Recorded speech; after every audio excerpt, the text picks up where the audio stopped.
Hello दोस्तों, एक बार फिर स्वागत है आपका हिस्ट्री कवरी में, जहां हम बात करते हैं इतिहास की। इतिहास में हम बहुत कुछ अभी तक पढ़ चुके हैं। प्राचीन भारत, मध्यकालीन तो हमने खत्म कर चुका है। प्राचीन भारतीय इतिहास में भी हम लगभग बहुत सारे पोर्शन जो मीन हुआ करते थे, मानव सभ्यता हो गई, उनने कहाँ क्या करा, कौन से काल में कैसे क्या विकास हुआ, फिर सभ्यताओं को हमने देखा, जिसमें सिंधु घाटी सभ्यता बढ़ ली, वैदिक सभ्यता को देख लिया, इसके बाद दूसरी नगरीय सभ्यता यानी महाजनपद काल को भी हमने देख लिया। इसी समय बहुत सारे जो चेंजेस आए थे, उनमें बहुत सारे धर्मों का, नए नए धर्मों का उत्थान हुआ। 62 धर्म हुआ करते थे, जिनमें से 2 प्रमुख धर्मों को हम देख रहे हैं। इसके अलावा भी भागवत धर्म हो गया, शैव वैष्णव धर्म हो गया, सारी चीज़ों को हम देखेंगे, डोंट वरी। तो अभी दूसरे नंबर पे हम जो है स्टार्ट करने वाले हैं वो है जैनिज्म, या जिसे हम जैन धर्म कहते हैं। तो भैया क्या है जैन धर्म, इस पे हम डिस्कस इस वीडियो में करेंगे।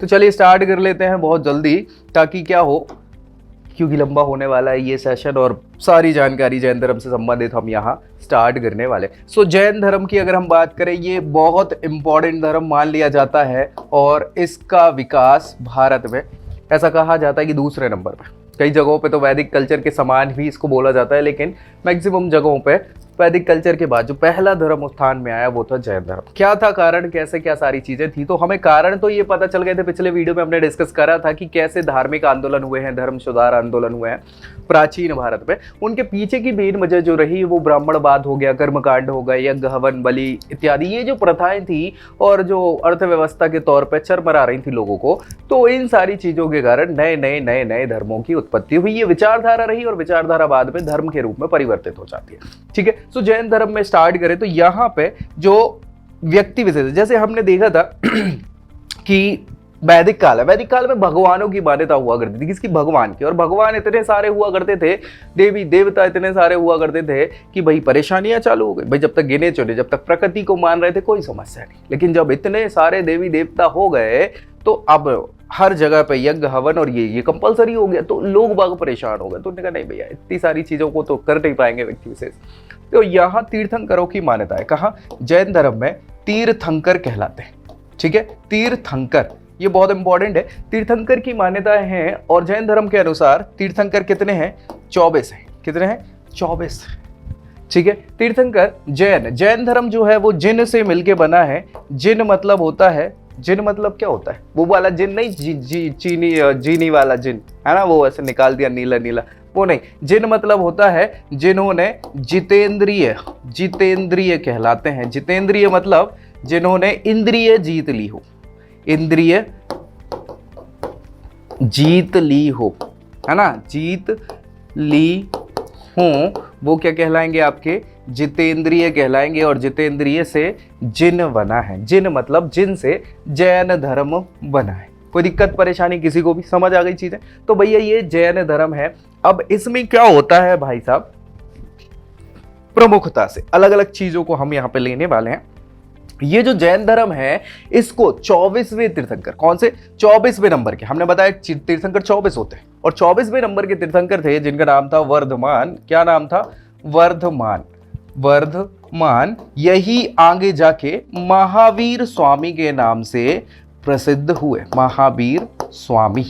ठीक है भाई, कोई दिक्कत परेशानी? इन्होंने जैन धर्म का प्रवर्तन यानी प्रचार प्रसार किया। तो धर्म तो पहले भी चल रहा था, है ना। और ये महावीर स्वामी जो हैं, ये समकालीन माने जाते हैं किसके? गौतम बुद्ध के, है ना। सो गौतम बुद्ध ने बौद्ध धर्म चलाया, स्टार्टिंग उन्हीं ने करी थी बौद्ध धर्म की, लेकिन यहाँ पे जैन धर्म में ये आखिरी तीर्थंकर रहे हैं, यानी इससे पहले 23 तीर्थंकर और रहे हैं। पहले तीर्थंकर जो है, प्रथम तीर्थंकर, जिनको कहा जाता है ऋषभदेव। क्या कहा जाता है? ऋषभदेव। अब वो ऋषभदेव जो हैं, ऋषभनाथ भी इनको कहा जाता है।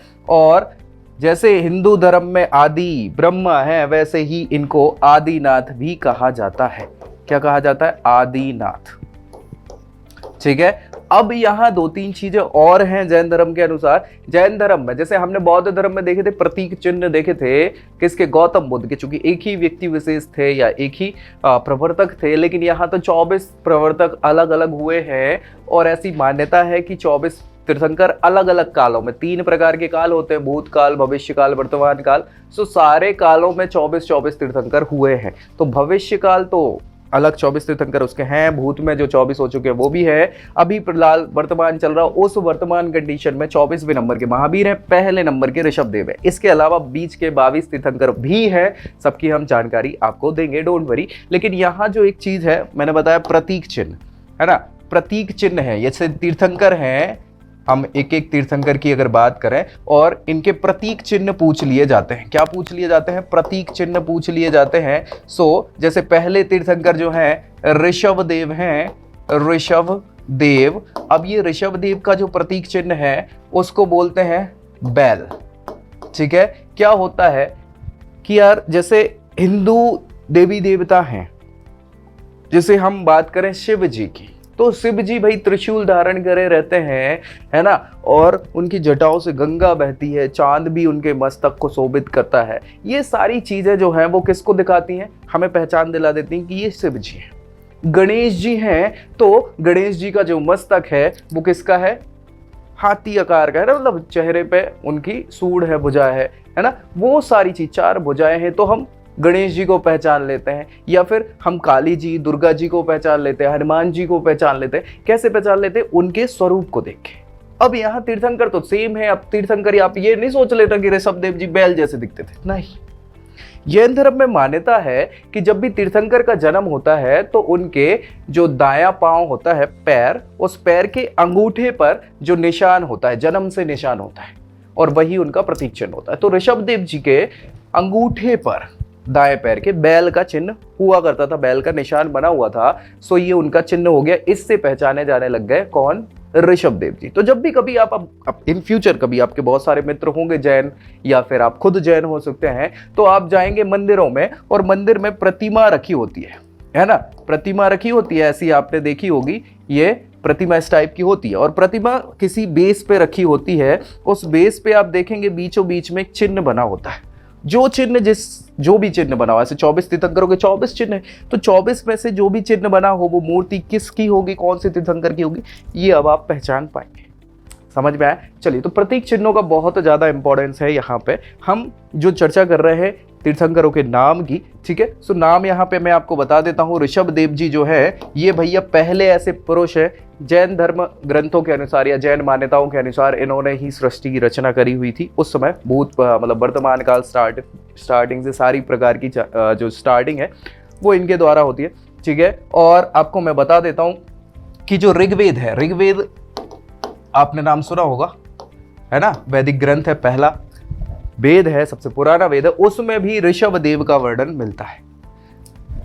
ऋग्वेद में भी ऋषभ देव का वर्णन मिलता है, ठीक है। चलिए, ऋषभ देव के बाद है अजितनाथ जी, अजितनाथ, फिर शंभवनाथ जी, अभिनंदन नाथ जी,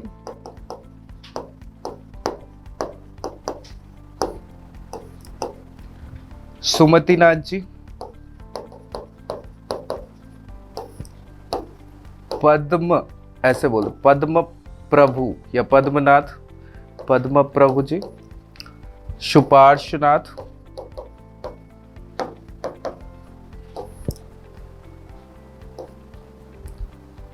चंद्रप्रभ, यहां लिख देता हूं, पुष्पदंत,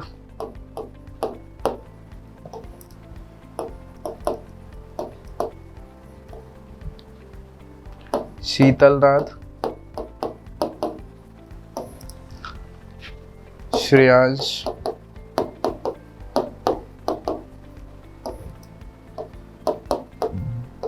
बांशु पूज्य,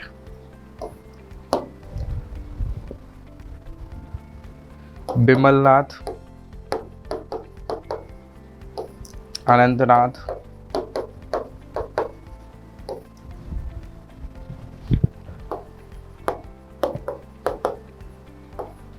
धर्मनाथ, शांतिनाथ, कुंथुनाथ, अरहनाथ, मल्लीनाथ, मुनि सुब्रत,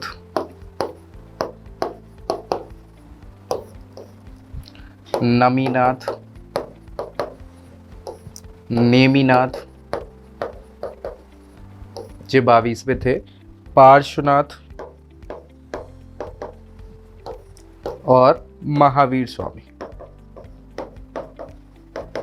ठीक है, सो ये 24 तीर्थंकर हो गए। महावीर स्वामी की हम बात करेंगे डिटेल में, थोड़ी बहुत चर्चा पार्श्वनाथ जी की भी हम करेंगे।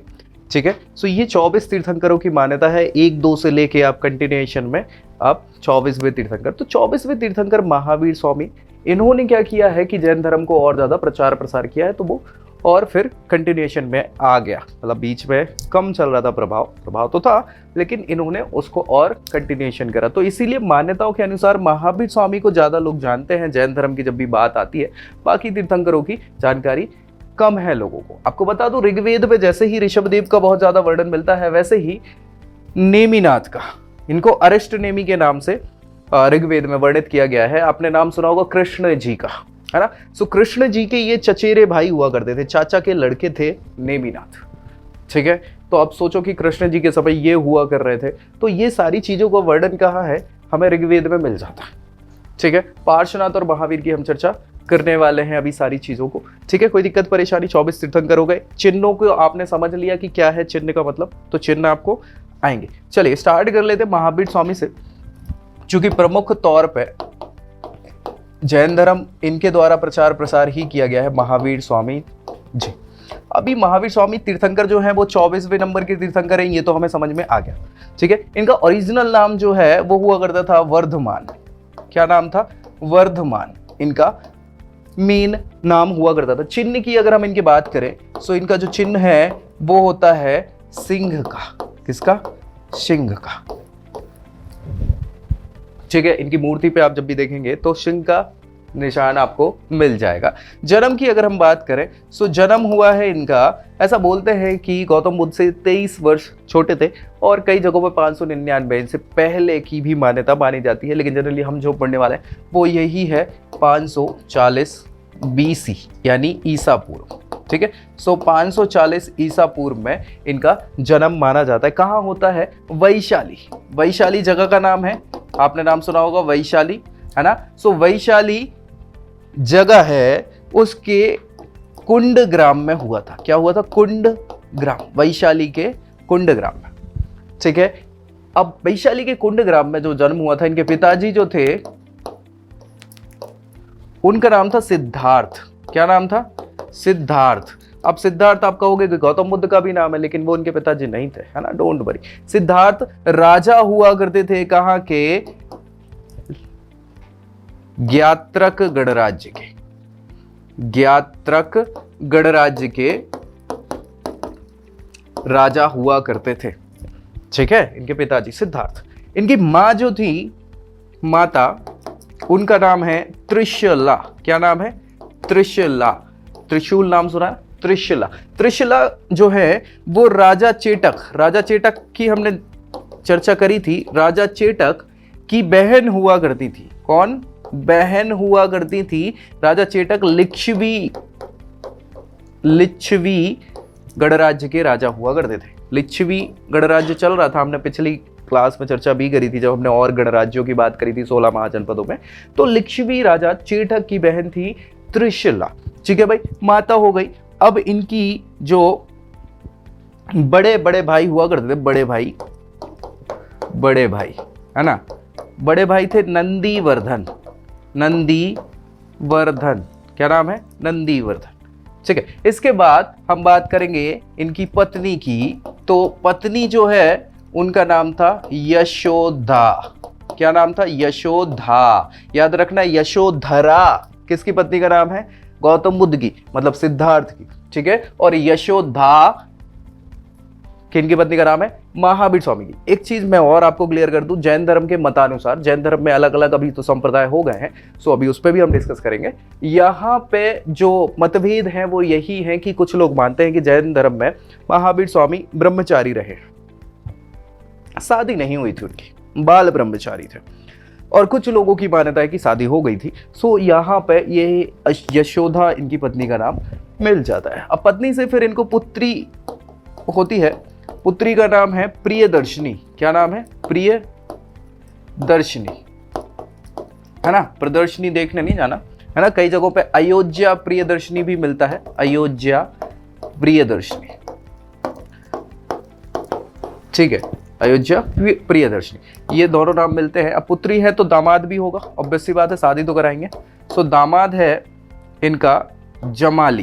क्या नाम है? जमाली। ये जमाली जो है इनका पहला शिष्य भी होता है, ठीक है, बाद में महावीर स्वामी का। दामाद के बाद हम बात करें अगर, सो यहाँ पे इनको 30 वर्ष की उम्र में, 30 वर्ष है ना, 30 वर्ष की एज में ये ग्रह त्याग देते हैं। क्या करते हैं? ग्रह त्याग देते हैं। और ये 12 वर्षों तक तपस्या करते हैं, 12 वर्षों तक। 12 वर्षों तक तपस्या करने के बाद 42 ईयर्स एज हो जाएगी इनकी। 42 वर्ष में इनको ज्ञान की प्राप्ति हो जाती है। किसकी? ज्ञान की प्राप्ति हो जाती है। कहाँ होती है? सो इनको ज्ञान की प्राप्ति होगी ऋजुपालिका। ऋजुपालिका ये नदी का नाम है। ऋजुपालिका नदी के तट पर शाल वृक्ष के नीचे, है ना। गौतम बुद्ध को हमने देखा था निरंजना नदी के तट पे हुआ था, और पीपल के वृक्ष के नीचे, इनको साल वृक्ष के नीचे ज्ञान होता है, ठीक है भाई। अब जब इनको ज्ञान हो गया तो ये क्या करेंगे? उपदेश देंगे। और 42 वर्ष में इनको ज्ञान प्राप्त हुआ था। फिर उसके बाद से इनने लगभग 30 वर्षों तक उपदेश दिए हैं, ज्ञान बांटा है। और 72 ईयर्स में, 72 वर्ष की एज में इनको निर्वाण हो जाता है। निर्वाण कहाँ होगा इनको? पावापुर का नाम सुना होगा आपने, पावा, है ना, मल्ल राजधानी, ठीक है। सो पावा में इनको निर्वाण की प्राप्ति हो जाती। कब हो जाएगा भाई? 540 में इनका जन्म हुआ था, 72 हम कम कर देंगे, सो 468 ईसा पूर्व की ये बात है इनके निर्वाण की। कोई दिक्कत परेशानी किसी को भी किसी भी प्रकार से? ये बेसिक इनका क्या था, एक जीवन परिचय था, जो सारी जानकारी है सारी। अब देखो क्या होता है, मैं आपको बता दूं। जैन धर्म की मान्यताओं के अनुसार, जैन धर्म में 5 प्रमुख कर्तव्य होते हैं, या बेसिक जो सिद्धांत कहा जाता है जैन धर्म के। सो वो जो सिद्धांत हैं वो क्या है आपके? अहिंसा। अहिंसा मतलब हिंसा ना करना, हिंसा ना करना, किसी को मारना कूटना पीटना नहीं है। बहुत ही विस्तृत कॉन्सेप्ट है अहिंसा का जैन धर्म में। अच्छों के लिए, मतलब वो तो स्वाभाविक सी बात है कि पूरा नहीं कर पाते, इसीलिए ज्यादा लोग जैन धर्म को स्वीकार नहीं कर पाते। क्यों नहीं कर पाते? क्योंकि भाई इतना बेसिक कॉन्सेप्ट है अहिंसा के मामले में कि आप लोग जितने लोग परिचित होंगे जैन धर्म के लोगों से, आप जानते होंगे सारी चीजें, है ना। सो अहिंसा का बहुत ही महत्व है जैन धर्म में। सत्य यानी झूठ ना बोलना, झूठ तो बोलने का ही नहीं है, ठीक है। अस्तेय, अस्तेय या इसको अचौर्य भी कहा जाता है।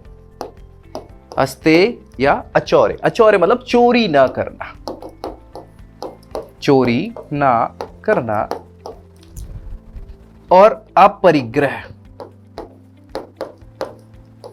अपरिग्रह मतलब लोभ या लालच नहीं करना, लोभ या लालच नहीं करना। मतलब जितनी आपकी जरूरत है उतना ही करो, एक्स्ट्रा करने की जरूरत नहीं। भाई अगर 2 जोड़ी कपड़े में काम चल रहा है तो उससे ज्यादा की जरूरत ही नहीं है, क्यों लालच करना भाई, है ना। सो लोभ लालच नहीं करोगे तो वही जो कॉन्सेप्ट बौद्ध धर्म में है तृष्णा वाला, है ना, कि लोभ लालच ना करो, वही सारी चीजें आपको यहाँ और थोड़े विस्तृत रूप से मिल जाएंगी जैन धर्म में।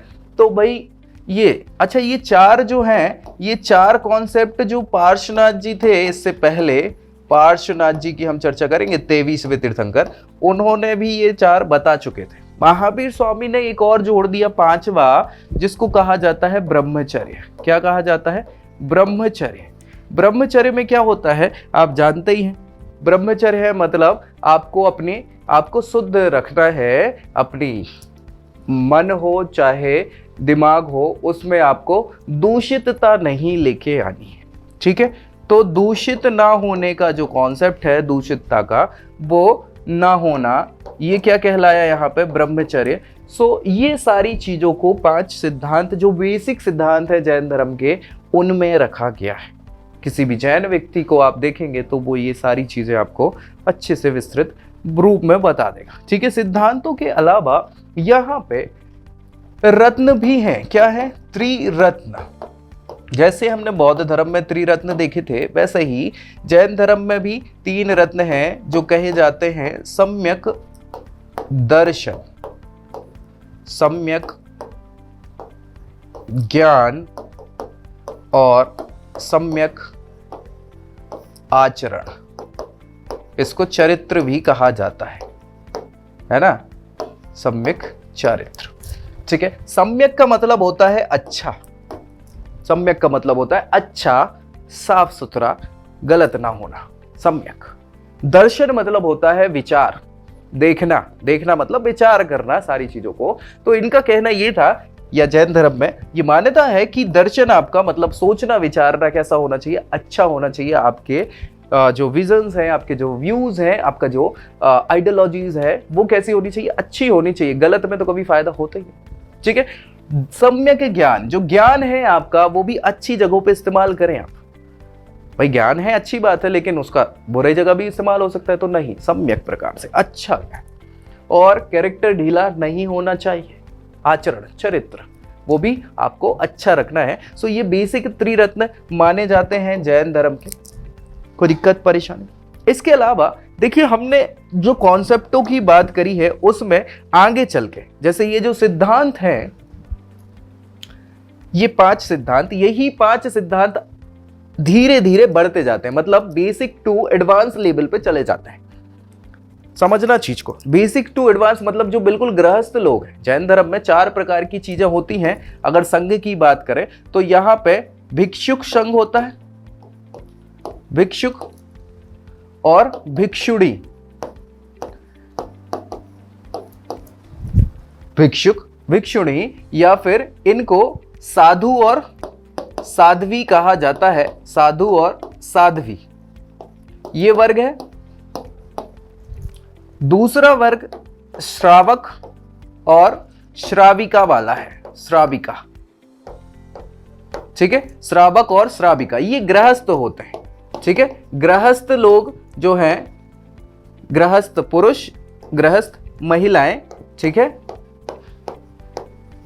तो ये कॉन्सेप्ट यहाँ पे ये 4 प्रकार के लोग ही होते हैं, या तो गृहस्थ और या फिर वो एडवांस लेवल वाले लोग हैं। सो जो गृहस्थ लोग हैं उनमें ये चीजें हैं, जो सिद्धांत है, बेसिक कॉन्सेप्ट हैं, वो कम मात्रा में पाए जाते हैं। उनको ये है कि भाई आपको हिंसा नहीं करनी है, तो एडवांस लेवल की नहीं, आपसे जितना बन पाए उतनी। लेकिन जैसे जैसे आप बढ़ते चले जाओगे धर्म के अंदर, तो आप जैसे ही साधु साध्वी वाले लेवल पे पहुंच जाओगे, तो यही चीजों का विस्तार बहुत ज्यादा हो जाता है। मतलब किसी भी प्रकार की, तो किसी भी प्रकार की, मन में भी नहीं, तन से तो दूर की बात है, किसी भी प्रकार की हिंसा नहीं, झूठ का सोचना भी नहीं, सारी मन वचन काय 3 चीजें होती हैं, मन वचन और काय।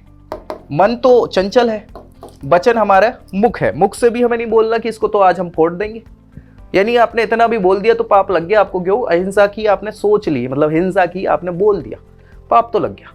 ठीक है, और काय मतलब शरीर से तो करने का ही नहीं है। तो ये 3 प्रकार की चीजें, अब इनमें आपकी चीजें बढ़ती चली जाती। तो ये बेसिक सिद्धांत जो है एडवांस लेवल पे, फिर इनको ही अणुव्रत, अणुव्रत, इनको ही आगे महाव्रत कहा जाता है। इन्हीं को पहले इनिशियली सिद्धांत को व्रत कहा जाता है, फिर अणुव्रत और महाव्रत हो जाते हैं, मतलब लेवल बढ़ता चला जाता है। तो इनके आगे जैसे अहिंसा है, व्रत है, तो अहिंसा व्रत, सत्य व्रत, अचौर्य व्रत, अपरिग्रह व्रत और ब्रह्मचर्य व्रत। अणुव्रत हो गए तो अहिंसा अणुव्रत, सत्याणुव्रत, और महाव्रत हो गए तो अहिंसा महाव्रत। ये लेवल बढ़ते चले जाते हैं साधु साध्वियों के लिए। ठीक है, सो इतना ज्यादा कॉन्सेप्चुअल है यहाँ पे इन चीजों को लेके, तभी तो आपने देखा होगा जैन धर्म के बारे में, मतलब किसी भी व्यक्ति के कभी कोई नेगेटिव इम्पैक्ट्स नहीं होते, नेगेटिव कोई नहीं बोलता। क्यों नहीं बोलता? क्योंकि वो भाई वो बेसिक लेवल पे ही इतने स्टार्टिंग में ही भाई उन्हें लड़ाई झगड़े से मतलब नहीं है, झूठ झूठ बोलना नहीं है, चोरी चकारी वाला काम नहीं है, है ना। तो ये सारी चीजें होने के कारण ये बढ़ता ही जा रहा है। मतलब आप देखेंगे तो जैन धर्म के लोग, आपकी एक बेसिक नजर में जैन धर्म मतलब लोग भी अच्छे हैं और पैसे वाले लोग माने जाते हैं, मतलब वो धन धान्य से संपन्न होते हैं। क्यों? क्योंकि भैया कोई समस्या ही नहीं है ना। जब लोगों को आप परेशान नहीं करोगे तो बद्दुआएं भी नहीं लगेंगी, बद्दुआएं नहीं लगेंगी तो वो कर्म आपके अच्छे हैं तो उसका फल भी मिलता है। तो वो सारी चीजें हैं, ये बेसिक लेवल के कॉन्सेप्ट है, बेसिक टू एडवांस ये चला जाता है। कोई दिक्कत परेशानी? यहाँ पे हमने व्रतों की बात कर ली और अलग अलग चीजें हैं जिसपे हम डिस्कस करते रहेंगे। तो भैया इसके अलावा ग्रंथों की अगर हम आगम मतलब जैन साहित्य की बात करें तो जैन साहित्य के साथ भी वही है जैसे बौद्ध साहित्य था। भाई वैदिक साहित्य जो था, वैदिक साहित्य, वो वैदिक साहित्य संस्कृत भाषा में था, ठीक है। बौद्ध साहित्य की अगर हम बात करें तो बौद्ध साहित्य पाली भाषा में था। तो जैन लोग भी तो अगर इन्हीं चीजों को फॉलो करेंगे तो फिर मतलब ही क्या है ना। सो उस समय की और ही क्लिष्ट भाषा हुआ करती थी जिसको बोला जाता है प्राकृत भाषा। प्राकृत भाषा संस्कृत का ही एक रूप है, लेकिन वो क्लिष्ट है संस्कृत से भी ज्यादा। तो बड़े लोग, है ना, कई बार लोग कठिनाइयों वाली चीज में जो भाई जो हासिल ना हो सके उसके पीछे ज्यादा जाते हैं, है ना। तो आम साधारण जन भाषा जो हुआ करती थी उस समय पाली के अलावा प्राकृत भी हुआ करती थी। तो प्राकृत भाषा में सारे के सारे इन्होंने साहित्य लिखे। अभी भैया इनको वैदिक साहित्य को हम वेद और ग्रंथ बोलते हैं, बौद्ध साहित्य को हम पिटक बोलते हैं। तो भैया जैन साहित्य को भी कुछ तो बोलेंगे। सो जैन साहित्य को बोला जाता है आगम। क्या बोला जाता है? आगम। कोई दिक्कत परेशानी किसी को भी? ठीक है, चलो। सो आगमों की अगर हम बात करें तो यहां प्रमुख हैं 14 अंग, 11 उपांग या पूर्व इनको कहा जाता है, ठीक है। सो ऐसे अलग अलग प्रकार के हैं। जैसे आप बात करेंगे तो अंगों की बात करें, एक है आचारांग, है ना, आचारांग, सूत्रकृतांग, संबायांग, ठीक है। सो ये अंग है, इसमें सारे ग्रंथ लिखे हुए। और अगर हम बात करें तो जैसे भगवती सूत्र हो गया, ठीक है, भगवती सूत्र हो गया, और बहुत सारे ग्रंथ माने जाते हैं। प्रमुख ग्रंथों में एक तो अलग अलग तौर पे सबसे पुराना जो मेन चीज है कॉन्सेप्ट की अगर बात करें तो इनका जो मेन मंत्र है जिससे ही हर व्यक्ति को आता है वो है णमोकार मंत्र। क्या है? णमोकार मंत्र। णमोकार मंत्र भी प्राकृत भाषा में ही लिखा हुआ है, ठीक है। ये बहुत बेसिक है, जैन धर्म के हर व्यक्ति को ये चीज आती है। और स्लोगन तो आप जैन धर्म का जानते ही हैं, क्या है? जय जिनेंद्र, ठीक है। सो ये स्लोगन है, सारी चीजें क्योंकि जिन हैं, जिनेंद्र को मानने वाले हैं, सो जय जिनेंद्र, ठीक है। ये सारी चीजें हैं बेसिक सी, यहाँ आपको समझ आ गई होंगी। जैन धर्म की कुछ, अब जैसे ये साहित्य हमें लिखना है तो इनको संकलन करना पड़ेगा सारी चीजों का। तो जैन धर्म का जो साहित्य संकलन हुआ उसके लिए जैन संगीतियां हुई हैं, जैन संगीतियां, ठीक है। जैन संगीतियां हैं वो 2 हुई हैं। पहली जो जैन संगीति हुई है वो 300 ईसा पूर्व में हुई है, 300 ईसा पूर्व में। और जो दूसरी संगीति है वो 512 ईसा पूर्व में हुई, ठीक है। सो 300 ईसा पूर्व वाली ये जो संगीति हुई थी, ये हुई थी आपकी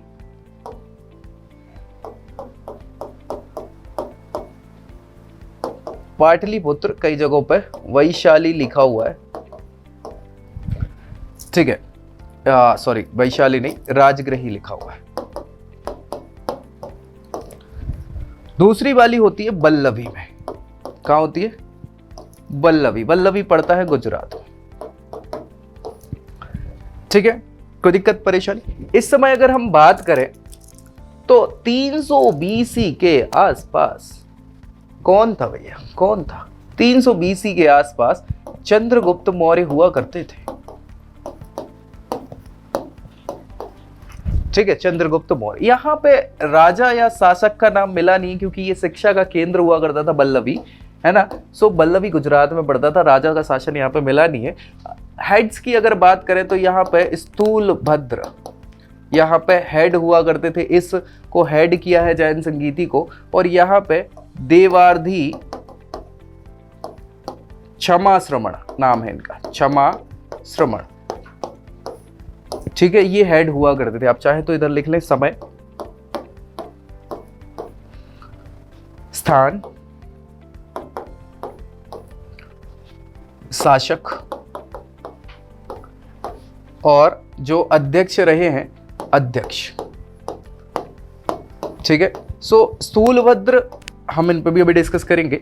और इनके समय में जो मेन चीजें हैं, 14 अंग, 11 अंग, 14 पूर्व वगैरह, और ये मेन जो सारे शास्त्रार्थ या आगम रहे हैं वो यहाँ हुए हैं। बाकी के लगभग ऐसे कहा जाता है 500 के करीब अलग अलग प्रकार के जो साहित्य है फाइनली यहाँ कंपाइल करे गए हैं या इनको संकलित करा गया। तो ये बहुत विस्तृत विचारधारा से काम हो गया है जैन संगीतियों की अगर हम बात करें, ठीक है। कोई दिक्कत परेशानी किसी भी प्रकार की? अब चलिए थोड़ा सा हम डिस्कस कर लेते हैं। देखिए क्या है कि जैन धर्म में बहुत ज़्यादा मान्यता है। जैन तीर्थ स्थल की अगर हम बात करें, जैन तीर्थ स्थल जो प्रसिद्ध है, ठीक है, जैन तीर्थ स्थल जो प्रसिद्ध है वो है सम्मेद शिखर। सम्मेद शिखर पर्वत है ये, जो पड़ता है कहाँ? झारखंड में, गिरिडीह डिस्ट्रिक्ट है, गिरिडीह डिस्ट्रिक्ट है, झारखंड में पड़ती है ना। पहले बिहार में ही पड़ता था, लेकिन जब से वो बिहार से झारखंड अलग हुआ है तो ये गिरिडीह झारखंड में ये जगह पड़ती है, जहां पे ऐसा मानते हैं 24 में से 20 तीर्थंकरों को निर्वाण प्राप्त हुआ। तो बहुत ज़्यादा पवित्र, जैसे हिंदुओं में वैष्णो देवी मतलब बहुत इंपॉर्टेंट माना जाता है, या इस्लाम में मक्का मदीना साहब बहुत माने जाते हैं, वैसे ही जैन धर्म में ये बहुत ही पवित्र तीर्थ स्थल है, जिसकी पूरी वंदना वगैरह करी जाती है, पूजा मतलब पैदल जाते हैं 27-28 किलोमीटर का पूरा ये दर्शन होता है। तो ये है प्रमुख, और क्यों है क्या है इस पर भी हम डिस्कस कर लेंगे। लेकिन हाँ, अभी इससे पहले जो हमने महावीर स्वामी की चर्चा कर ली है, महावीर स्वामी के अलावा 23वें तीर्थंकर जो हैं पार्श्वनाथ जी, उनकी भी थोड़ी सी चर्चा हम आपको बता देते हैं, ताकि अगर कोई पूछे तो आपको ऐड रहे। पार्श्वनाथ जी की अगर बात करें, पार्श्वनाथ ये 23वें नंबर के तीर्थंकर हैं, और इनका जो चिन्ह है वो सर्प का चिन्ह है। किसका? सर्प का चिन्ह माना जाता है। लगभग 250 वर्ष पूर्व, ऐसा बोलते हैं 250 वर्ष पूर्व जन्म माना जाता है। किससे? महावीर स्वामी से, ठीक है। और कहाँ जन्म हुआ था? काशी में जन्म हुआ था इनका। काशी के राजा उस समय इनके पिताजी हुआ करते थे, जिनका नाम था अश्वसेन। अश्वसेन इनके पिताजी। माता की अगर बात करें तो माता का नाम है बामा देवी। क्या नाम है? बामा देवी इनकी मां का नाम है। और इन्होंने 30 वर्ष की आयु में गृह त्याग दिया था, या इसको बोलते हैं सन्यास ले लिया था। उसी को फॉलो किया था किसने? महावीर स्वामी ने, ठीक है। उसके बाद इनको 83 दिन तक, इन्होंने 83 दिन तक ही क्या किया था? तपस्या करी थी। लेकिन 84वें दिन इनको क्या हो गया था? ज्ञान प्राप्त हो गया था। और उसके बाद लगभग 70 वर्षों तक इन्होंने क्या किया था? प्रचार प्रसार किया था। फाइनली जो निर्वाण हुआ था इनको, वो हुआ था कहां? सम्मेद शिखर पर्वत में। सम्मेद शिखर पर्वत में। तो हमने ये तो डिस्कस कर ही लिया है कि इनिशियली पार्श्वनाथ जी ने वो 4 प्रकार के सिद्धांत ही बताए थे, जो थे क्या? अहिंसा, सत्य, अचौर्य और अपरिग्रह। बाद में 5वां किसने जोड़ दिया था? महावीर स्वामी ने, ठीक है। कोई दिक्कत परेशानी किसी को भी? तो बहुत इंपॉर्टेंट है सम्मेद शिखर यहाँ पे तीर्थ क्षेत्र के तौर पे, और बाकी तो सारी चीजों को। अच्छा, एक चीज और हम डिस्कस कर लेते हैं। यहाँ पे अलग अलग व्रत उपवास वगैरह होते हैं। जैसे कुछ होते हैं, अगर हम आपको डिस्कस करें इसमें, तो एक होते हैं दिग व्रत,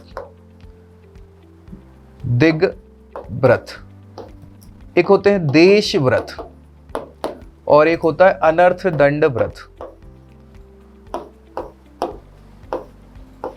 अनर्थ दंड व्रत, ये अलग अलग प्रकार के कॉन्सेप्ट्स हैं, है ना, ये स्थूल के। इसके अलावा जो बहुत इंपॉर्टेंट है जैन धर्म में मान्यता, जैन धर्म में जो कॉन्सेप्ट है उसको सप्त भंगी नय कहा जाता है। सप्त भंगी नय, ये सप्त मतलब 7, कुछ इस प्रकार के कॉन्सेप्ट है जिस पे जैन धर्म बेस रखता है, या बेसिक उसका जो विचारधारा जाती है वो इसी पे जाती है। सो जैन धर्म की विचारधारा सप्त भंगी नय क्या है, इसके अनुसार 7 प्रकार की चीजें हो सकती हैं।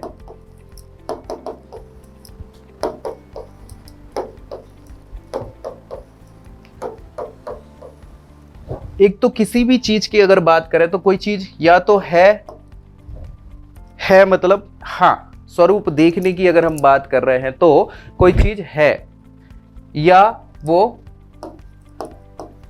नहीं है, या तो है या नहीं है,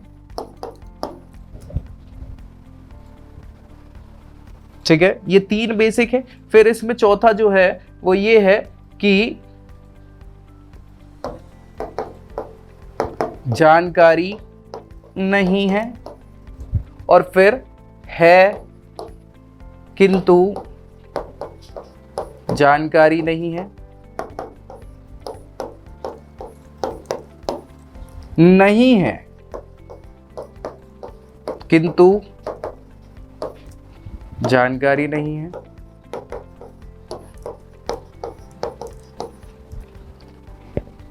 है या नहीं है किंतु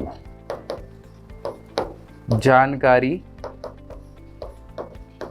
नहीं है।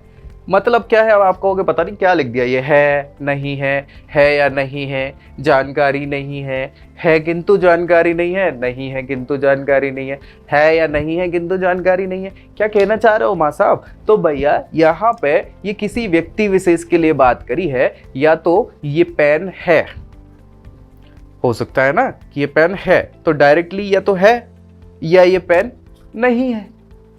अब कोई व्यक्ति ऐसा भी हो सकता है जिसको ये पेन दिख रहा है, किसी को नहीं दिख रहा है, तो उसके लिए या तो ये पेन है या नहीं है। और अब ये पेन हो सकता है लेकिन इसकी हो सकता है किसी को जानकारी ना हो। तो ये किसी वस्तु विशेष के लिए ये इस प्रकार के कॉन्सेप्ट्स हैं 7, जिनके द्वारा जितने भी विद्वान हैं हर प्रकार की अवस्था को यहाँ पे क्या कर लेते हैं, सोच विचार कर लेते हैं। देखिए कई बार क्या होता है ना कि देखी हुई चीजें भी सही नहीं होती, ऐसा बोला जाता है ना। सो जैन धर्म इस चीज पे बहुत ज्यादा मान्यता रखता है कि भाई आपको कोई भी चीज हो या नहीं हो, हर चीज हो सकती है। बहुत सारे इसके कॉन्सेप्ट्स हो सकते हैं जो 7 प्रमुख हैं, इसीलिए इनको सप्तभंगी ने कहा गया है कि भैया ये हो सकता है, नहीं हो सकता है, हो भी सकता है, नहीं हो सकता है, या फिर मुझे इसकी जानकारी नहीं। और फिर इन्हीं चीजों में कि हो सकता है लेकिन मुझे नहीं है, नहीं भी हो सकता है, मुझे जानकारी नहीं है। सो ये बहुत इंपॉर्टेंट है सप्तभंगी ने, जो कई बार पूछा जाता है और जैन धर्म में विशेष रूप से माना जाता है। तो ये सारी की सारी चर्चाएं जो हैं हमने किसकी कर ली, वो है जैन धर्म से रिलेटेड। अब जैन धर्म समझ आ गया होगा, आ गया नहीं आया? एक और कॉन्सेप्ट बता देता हूं। आगे चल के जैन धर्म में मतभेद हो चुके थे, तो इनकी विचारधाराएं बदल गई, जिसको बोला गया संप्रदाय। क्या बोला गया? संप्रदाय। और संप्रदाय ये 2 भागों में बट गए। एक संप्रदाय कहलाया दिगंबर, दूसरा संप्रदाय कहलाया श्वेतांबर। क्या कहलाया? श्वेतांबर। क्या है मतलब इसका? दिगंबर जो संप्रदाय है उसके हेड जो हो गए वो हो गए भद्रबाहु, और श्वेतांबर जो संप्रदाय निकला उसके हेड हो गए स्थूल भद्र। और ये जो जैन धर्म में मतभेद हुए, जो संप्रदाय बने, वो बने लगभग 300 बीसी के आसपास, ईसा पूर्व के आसपास। 2 भागों में जैन धर्म बट जाता है। क्या कारण था उसके पीछे मैं बता देता हूं आपको। 300 बीसी के आसपास मगध साम्राज्य चल रहा था। मगध साम्राज्य, है ना। मगध साम्राज्य अपने बिल्कुल ये मान लीजिए कि पीक पॉइंट पे था, चोटी पे था। उस समय चंद्रगुप्त मौर्य शासक हुआ करते थे, चंद्रगुप्त मौर्य। और चंद्रगुप्त मौर्य जो है ये जैन धर्म को मानते हैं भैया, याद रखना, जैन धर्म को मानते थे। तो भाई साहब चंद्रगुप्त मौर्य के समय ही उत्तर भारत, क्योंकि हमें पता है ना, क्या पता है हमें पता है कि मगध जो है वो उत्तर भारत में ही था और पूरा का पूरा उस समय का जो माहौल है वो क्या था, ये उत्तर भारत ही हुआ कर रहा था। ठीक है, सो ये उत्तर भारत में भीषण अकाल पड़ गया। क्या पड़ा? भीषण अकाल पड़ गया। कब की बात है? ये है 312 ईसा पूर्व की। 312 ईसा पूर्व में भीषण अकाल पड़ा। अब वो अकाल पड़ा तो हमने अभी पूरा जैन धर्म पढ़ा है भाई साहब कि ये लोग ऐसे हैं, जैन धर्म के सिद्धांत ऐसे हैं कि अहिंसा, सत्य, अचौर्य, ब्रह्मचर्य और अपरिग्रह, ये सारी चीजों को मानने वाले लोग हैं। अब भीषण अकाल पड़ा तो अनाज वगैरह तो होगा नहीं भाई, कैसे होगा? सूखा वाला माहौल है और सारी चीज, खाने पीने की व्यवस्था नहीं, हर कुछ, तो कैसे आप अपने सिद्धांतों पे रह पाओगे? तो ऐसी कंडीशन में जो जैन संत हुआ कर रहे थे, जो ग्रुप हुआ करता था, संघ हुआ करता था, उसमें चर्चा हुई। उन्होंने कहा कि भाई अगर इधर अकाल चल रहा है तो हम अपनी जो दिनचर्या है या साधना वृत्ति है वो हम यहाँ तो नहीं पूरी कर पाएंगे, तो क्यों ना दक्षिण भारत चले। दक्षिण भारत में अकाल तो था नहीं, तो दक्षिण भारत जाने की ये मगध से चर्चा ऐसी होने लगी कि अपन दक्षिण भारत चलते हैं। लेकिन इसी चीज पे हो गया विवाद। किसमें? जैन धर्म के संघ में विवाद हो गया। दो बड़े बड़े, जो कई बार होते हैं ना कि हेड होते हैं एक प्रकार से, जो बड़े लोग हैं उनमें, सो दो बड़े लोग थे। एक का नाम है भद्रबाहु और दूसरे है स्थूल बाहु भी इनको बोलते हैं और स्थूल भद्र भी इनको बोलते हैं। ये दोनों भाई हुआ करते थे, ऐसा कहा जाता है। ठीक है, और भाइयों में मतभेद हो गए इस विचारधारा को लेके। तो भद्रबाहु जो है वो, इनने ये रखा था प्लान कि अपन दक्षिण भारत चलते हैं और वहां हमारी सारी की सारी वृत्तियां हो पाएंगी, दिनचर्या वगैरह सारा कुछ बहुत अच्छे से जैन धर्म का हम पालन कर पाएंगे दक्षिण भारत में। लेकिन स्थूल भद्र का मानना था कि नहीं भैया, कोई जरूरत नहीं है, हम इधर ही कुछ करेंगे, व्यवस्था देख लेंगे। लेकिन वो तो पॉसिबल था नहीं। तो ऐसी कंडीशन में भद्रबाहु के जितने सपोर्टर लोग हुआ करते थे, सपोर्ट वाले लोग, वो लोग क्या है, दक्षिण भारत चले गए। अब वो लोग जब दक्षिण भारत गए, वहां पे अकाल था नहीं, तो वो उनने अपनी दिनचर्या और पूरे का पूरा जैन धर्म के सारे सिद्धांतों को पालन कर पाया। लेकिन उत्तर भारत में ये लोग और इनके सपोर्टर रह गए स्थूल भद्र के। तो भाई अब भीषण अकाल है, गर्मी वाला माहौल है, सारी चीजें, गर्मी में हम ना सफेद वस्त्र पहनते रहो और सारी चीजें करते हैं, है ना। सो इनने सफेद वस्त्र धारण कर लिए, सफेद वस्त्र धारण कर लिए और कुछ चीजों को क्या किया हुआ है, कुछ चीजें भी, मान्यताएं या तौर तरीके चेंज हो गए जैन धर्म के। तो वही मान्यताएं अब दो प्रकार की हो गई। जो पुरानी मान्यताएं चल रही हैं भद्रबाहु के साथ, वो दक्षिण भारत पहुंच गई, और यही लोग पुरानी या एक्चुअल जो जैन धर्म है उसको आगे चल के क्या बोल दिया गया, दिगंबर। दिगंबर आप जानते होंगे, जो साधु संत होते हैं जो वस्त्र धारण नहीं करते हैं, है ना, एक पिक्षी कमंडल लेके चलते हैं और उनके साथ बहुत सारे लोग हैं। हमेशा चाहे 12 महीने में कोई भी मौसम हो, कुछ भी हो, कितनी भीषण गर्मी पड़े, सर्दी पड़े, वो सारी अपनी दिनचर्या और सारे सिद्धांतों का पालन करते हैं, दिगंबर कहलाते हैं। श्वेतांबर कौन से, सफेद वस्त्र धारण कर लिया, और थोड़े से चेंजेस यहाँ पे आ गए हैं। किस चीज को लेके, किस चीज को लेके, वही सारी की सारी जो सिद्धांत है और उनको लेके। तो यही कारण है कि जैन धर्म दो भागों में बढ़ गया, दिगंबर और श्वेतांबर में। ठीक है, कोई दिक्कत? श्वेतांबर और दिगंबर, कोई दिक्कत? चले, तो इसी के साथ मुझे लगता है हमने जैन धर्म की लगभग हर चीज पे डिस्कस कर लिया है। अब मिलते हैं नेक्स्ट वीडियो में। और भी तो धर्म बचे हैं, भागवत धर्म है, शैव धर्म है, शाक्त धर्म है, सारे धर्मों की तो हमें बात करनी है। वैष्णव धर्म, भागवत धर्म ही आगे चल के वैष्णव धर्म हो गया था। चलिए हम सारी डिस्कस करते हैं। तो मिलते हैं नेक्स्ट वीडियो में, तब तक के लिए जय हिंद।